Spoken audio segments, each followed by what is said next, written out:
Luto tayo ng chicken feet adobo mga lods. Lagayan natin mga ricado, bawang, sibuyas,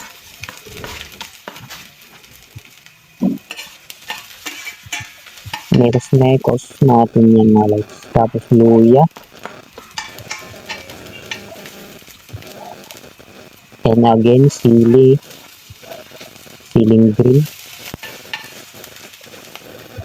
Tapos yung paano ng manok mga lods. Pinakuluan ko na pala ito mga lods bago ko ginisa. Ayan mga lods, mekos na natin. Tapos lagyan natin tuyo. Tapos suka, vinegar. Ayan. Tapos paminta na mga lods. Lagyan natin ng 3 pieces paminta. Para lumami. Ayan na mga lods. Mekos na naman natin. Tapos magic sarap.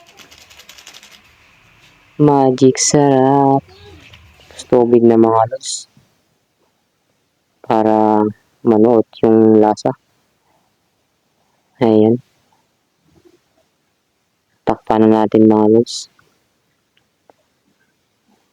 30 minutes later mga lods. Ayan na mga lods. Oh. Lagyan natin asukar. Para balance yung lasa niya. Ayan. Sarap na. Ubos naman ang bahaw nito mga lods. Kumuha na kayong bahaw dyan mga lods. Tikman natin mga lods. Sarap. Ayan mga lods.